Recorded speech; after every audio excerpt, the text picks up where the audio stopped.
चांदूर बाजारमध्ये त्याच्यातही ते तडवेल गावात जिथं बबलू देशमुखांचं ते गाव आहे आणि अशा गावामध्ये नीरव मोदीची जमीन सापडणं मला वाटते मोठं संशयास्पद आहे। इतक्या खाल स्तरापर्यंत त्याचे जाळे कसे पसरल्या गेले, नेमकं काय कारण असलं पाहिजे आणि 500 कोटी रुपये घेऊन बुडवणारा नीरव मोदी महाराष्ट्राच्या गावाखेड्यापर्यंत विदर्भात येऊन पोचतंय हे मोठं आश्चर्य आहे आणि याचा शोध लागला पाहिजे। मला वाटते का तो इथपर्यंत आला कसा आणि त्याच्या मागचा उद्देश काय होता ते पाहिलं पाहिजे।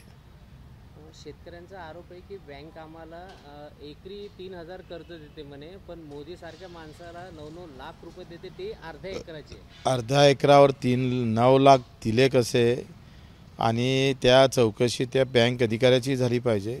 इथं शेतकऱ्याला कमिशन दिल्याशिवाय पैसे नॅशनलाइज बँक देत नाही आणि नीरव मोदीला एका एकरावर 9 लाख रुपये देतं, तर कुठल्या हिशोबानं त्याच्या शेतात काय सोनं पिकतं का हा विचार करण्याची वेळ आहे। असंच आहे, या देशामध्ये सामान्य माणसासाठी कायदे आहे आणि मोठ्या लोकांसाठी कायदे नाही हे स्पष्ट होतं आणि म्हणून सामान्यांसाठी कायदे जपणाऱ्या कार्यकर्त्याची गरज असतं, तो आपण संपून टाकतो आणि मोठ्या लोकांच्यासाठी जे कायदे निर्माण होतात आणि ज्यासाठी कायदे पाळल्या जात नाही त्याला मात्र आपण नेहमी धर्मजातीच्या नावानं पाठिंबा देत राहतो। त्याचं हे मुख्य कारण म्हणजे नीरव मोदी आहे।